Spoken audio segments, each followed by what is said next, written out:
Hey guys, how's it going? Hope you're doing well. My name is Crown, and today I'm going to read you some very interesting stories that I hope that you're gonna love. And now, without further ado, let's go!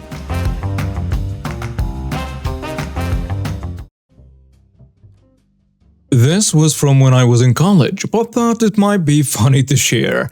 I lived in an off-campus house with 9 guys, and as you could imagine, things were kind of crammed. Everyone shared rooms, 3 double rooms, 1 triple. And we were okay with that. We only had 2 showers, which was a bit of a pain. I was friends with all of the guys I lived with, and we didn't really have so many problems throughout the 2 years we spent in that house. We were pretty good at letting everyone know if we had a problem, and most of us were good with helping to solve whatever it was. So when I shower, I use a bottle of body wash that lasts me 3 to 4 months. Over time, I began noticing that these bottles started lasting more like 1 or 2 months. Clearly, someone else in the house was using it, and that was honestly fine with me. I was one of the only guys in the house who had a part-time job, so I didn't really mind getting body wash a little more frequently for others to use. However, what really got to me was one day when I went to shower. I found that my half-full bottle was spilled all over the shower. What was weird about it was that it didn't really look like an accidental spill, but the bottle was completely squished and looked like someone deliberately wanted to get it everywhere. I mean, if it was an accident, whoever did it could have just let me know, and I probably would have replaced it. No biggie. But when I asked my housemates why my bottle was squished, nobody wanted to fess up and tell me. I even made it easier by just asking who was using it instead of who spilled it, but still nothing. So the revenge came in when I bought a new bottle. I wanted to find out who it was and came up with a plan to do so while also getting a few laughs. I took my shower and decided to then mix some green food coloring into the newly purchased bottle. My quick internet research told me that the food coloring would show on skin for a little while, but was harmless and would be gone in a few days. Then all I had to do was wait. I let one of my housemates in on what I was doing.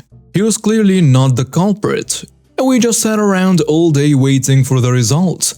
And when I say this worked better than expected, boy did it work.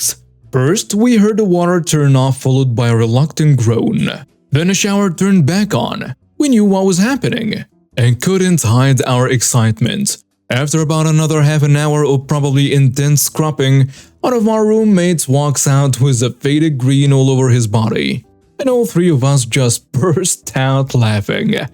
After laughing for a good while, he told us that the bottle fell and he accidentally stepped on it, causing it to kind of explode all over the shower. Kinda clumsy and embarrassing, so I kind of see why he decided to keep it to himself. So we now knew who the culprit was, got a great laugh, and the newly green roommates had to replace both the exploded bottle of body wash as well as a green one. The food coloring did eventually come off after a few days. I was at the store grabbing some groceries when I saw this entitled lady called Karen start to cause a scene. She was complaining to the employee about the service she received, and the employee, a veteran who had a big scar across his face, was trying to calmly explain the situation to her. But Karen wouldn't listen. She continued to raise her voice, and I could hear her say, "Do you not know who I am? I deserve better service than this." The veteran, who had seen enough, stepped in and said, "Ma'am, I apologize if you had a bad experience, but there is no need to raise your voice and cause a disturbance." But Karen refused to listen. Instead, she pointed to the veteran's scar and said, "You, with that disgusting scar on your face, you should hide yourself away and not come out in public. People like you should not be allowed to show their faces in public." The veteran, who had clearly been through much worse, didn't flinch, and he replied, "Ma'am, that scar is a reminder of the sacrifices I made for my country. It is not something to be ashamed of. It's something to be proud of." But Karen, who clearly didn't understand the meaning of sacrifice, got even more aggressive and said, "Your scar is an eyesore. I don't want to see it. It's disgusting." You should be ashamed of yourself for going outside with that on your face." The veteran, who had remained calm and composed until now, finally lost his patience and said, "Ma'am, I've served my country and I've been through things that you can't even imagine. My scar is a reminder of that service, and I will not be ashamed of it or hide it away. I suggest you leave now before you say something else you will regret." But Karen, who was clearly not used to being spoken to in such a manner, got even more aggressive and got in the veteran's face, lifting her hand as if she was going to slap him. But the veteran, who had obviously been through much worse, quickly grabbed her hand and twisted it behind her back. He leaned in close to her and spoke in a low voice that I couldn't hear, but I could see the fear in Karen's eyes as she realized she had messed with the wrong person. He let her hand go, and she quickly ran out of the store, not even bothering to grab her groceries. The veteran, his face expressionless, went back to work, and the other employees thanked him for standing up to Karen's entitled attitude. I couldn't help but feel proud for the veteran for standing up for himself and for not letting Karen's disrespect and ignorance bring him down. It was a humbling experience to witness, and it reminded me that respect and kindness should always come first, no matter the circumstances. So, today was weird. Internet is down at my house, so I'm down to mobile data. So I went to the mall to watch and download some YouTube with premium. I'm bundled up, looking not like a bum for once, and go to the mall. Get there, grab a smoothie, a Boost or juice, and proceed to sit in the food court and sip my mango smoothie. Sling my man purse over the chair, take off my knit scarf, and go about downloading videos to listen to when I'm at home. And little did I know my Attack on Titan messenger bag gas caught the eye of a kid and her mom. The kiddo comes up to me from behind and says, "Dude, love your bag. May I see it?" "Sure, why not? It's just a bag, nothing special." The kiddo proceeds to gush about Mikasa for a couple of minutes. For those who don't know, Mikasa is a main character of the Attack on Titan show. Karen coming up behind her kid with a look of pure disgust on her face. "Kiddo, what are you doing near this creep?" Wow, rude. She asked to see my bag and I said sure because she liked it. "Yeah, mom, it's got Mikasa on it, she's so cool." And she proceeds to continue gushing about her fondness for her and her single-minded love of Eren. "I see. If she likes the bag so much, can she have it? It's weird for a man to have a bag like this, and creepy you like this kid stuff." Wow, once again rude. And no, she can't. First off, I don't reward rudeness. And secondly, it's my bag. So no, she can't have it. I'm confused at this point because who just demands a stranger to gift their kid something? Karen says, "Who do you think you're calling rude?" working herself up in a tizzy. I'm calling the woman casually insulting me for no reason, while also in the same breath demanding my property rude because, well, it's rude. I'm annoyed and don't tolerate stupidity. "Well, it's true you are creepy, liking this childish stuff." And with that, I am done here. I hope your day is as lovely as you are. I get up and reach for my bag to leave. Kiddo has been quiet, looking mortified. Karen rips my bag out of the chair I just vacated and attempted to run. I am by no means an athletic dude, but I bolted after her and tackled her to the ground because this bitch just stole my bag that had my wallet and other stuff in it. I am pissed and trying to rip my bag out of her mitts, screaming about her being a thief when I'm pulled off by security, and she goes full victim mode. "This creep tried to steal my daughter's bag. Arrest him now." No, she's a liar, and she stole my bag when I refused to hand it over to her. Get off me. She's a thief, not me. I'm furious at this point and thrashing in the security's arms. The first security guard tells me, "Dude, relax. We can sort this out. Were there witnesses?" My wallet isn't there, screw witnesses. That witch just made off with my stuff. I'm still furious but no longer thrashing as I'm starting to calm down. The other security guard says, "Ma'am, hand over the bag. Let us sort this out." Karen's face turns white. "No, arrest him. He tried to steal this and I stopped him. No need to search for it. It's my daughter's. Ma'am, we can easily prove whose it is by either checking the cameras or by checking the bag. Either way, we are confirming what happened. Now choose. Karen reluctantly hands over my bag and the guard searches and finds my beat-up black leather wallet in it and sees my ID in it. Then he turns to me. Would you like the police called? Damn, Skippy, I do. I want the book thrown at this safe. Karen proceeds to bolt for the door before the guards can give chase, leaving Kiddo behind. The kiddo is on the phone with her dad saying mommy went ballistic again and she needs to be picked up. The guards took the kiddo back to the security office and I went with them because I'm getting her information from the dad and pressing charges. The dad arrives and isn't surprised she's done this. And turns out, she's his ex-wife and they are in a custody battle. He hands over her information gladly because I'm assuming this is going to be used against her in court. I filed charges with the police and just got informed she was arrested at home in front of her current hubby. Enjoy Christmas and provisional lockup, Karen. Merry ho ho ho. Hope my beat-up man purse was worth it. Background. I worked for a company many years ago before I got into my current career. I worked at this company for 8 years, starting at 16 in high school. I worked my butt off daily and quickly climbed into a position of management and was very well liked and well respected by anyone above me or below me. During my last year of employment, I had a new boss. We will call her Mary. She wasn't my main boss. She was a position beneath her. Her and I got along really well, but there were many instances of her stepping on my toes.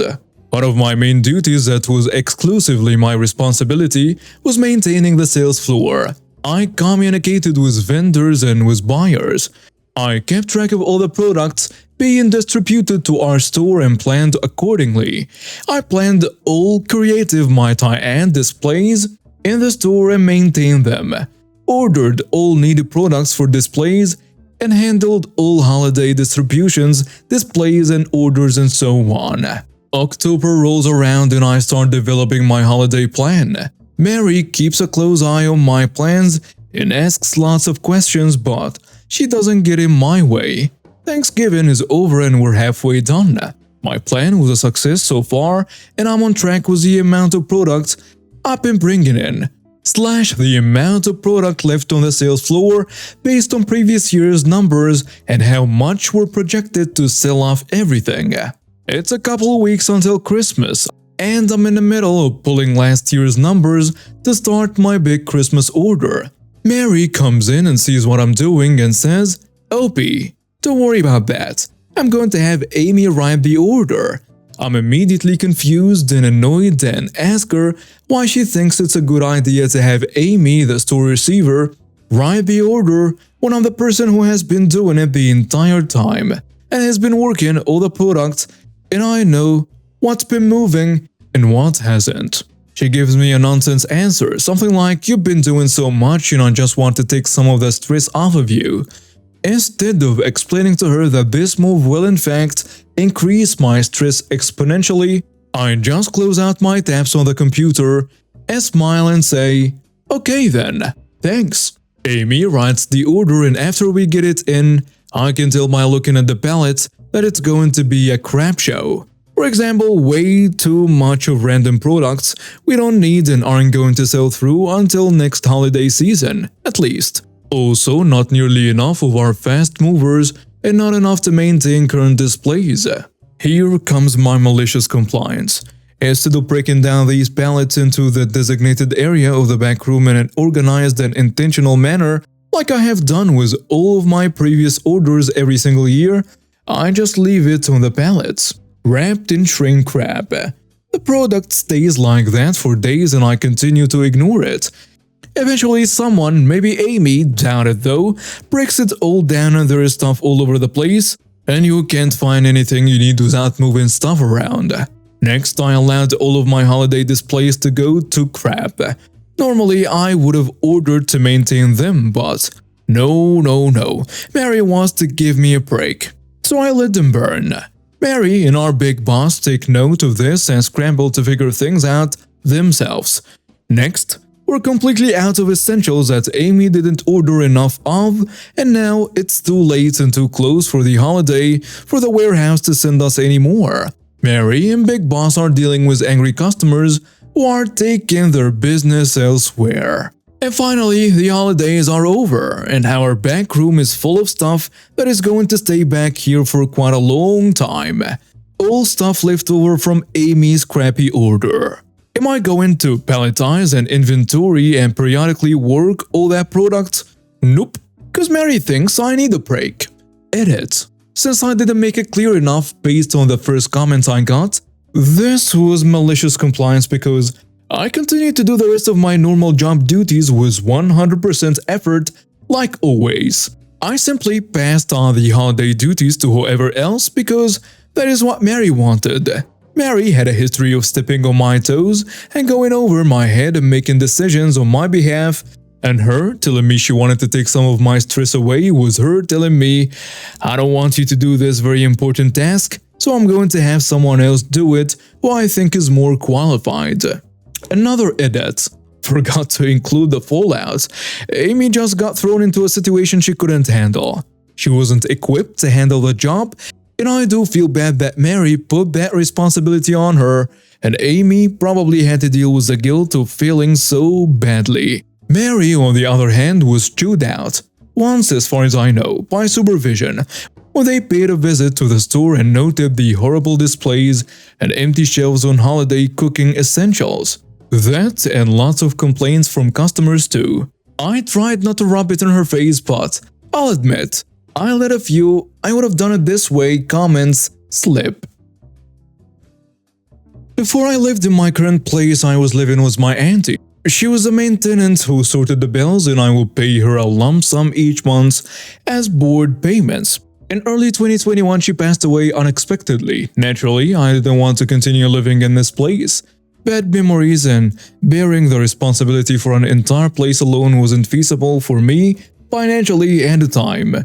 After speaking with the housing association, I was informed the only way to end the tenancy would be by getting the tenancy agreement moved over into my name before terminating the tenancy when I was ready to move out. What I didn't know at this point was that my auntie was in arrears on the rent payments. When it came to the point of leaving the tenancy, I had money in savings and just settled up the rent entirely, paying £500 of my auntie's arrears on top of the rent I personally owed from living there alone. I then stayed at the place for a few more weeks before closing the tenancy. In hindsight, I probably should have acquired the payment, but at that point, I just wanted to rid of the place. After moving into my new place, I was getting pestered by the housing association who said I still owed £300 on a previous house. There was a lot of back and forth before I then asked for a copy of the rent statement. It was around this time that I was speaking to people about this money I supposedly owed. I was informed that I probably shouldn't be liable for my auntie's debt, as I didn't receive the estate and was not the next of kin. However, there was also an argument to be made that I was liable for the debt, as technically my name was on the agreement and I became the main tenant.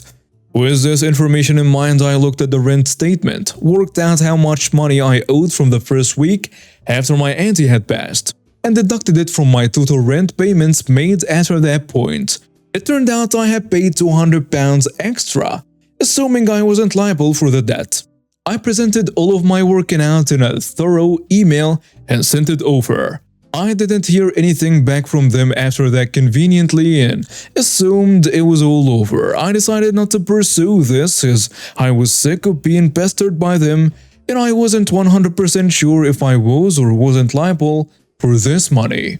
Fast forward nearly 2 years and I received a letter last month just before Christmas stating that I still owed this £300 and that it would be sent to the collectors if nothing was done. At this point, I was pissed off. I spoke to someone who was able to tell me for sure that I am not liable for the debt in this particular situation. So I sent a formally written email detailing how I don't owe this money, but in fact they owed me, provided all the evidence and threatened small claims if the situation wasn't rectified. It took weeks of me pestering them via phone calls and emails for me to get in contact with a lovely woman who apologized on behalf of the company on how I was treated. She then got the ball rolling and eventually my £200 refund cleared the other day. This was a particularly satisfying end because if they would have just left it, I wouldn't have chased it up, and they would be £200 better off. What a shame. And now we have reached the end of today's stories. Thank you for watching and see you next time.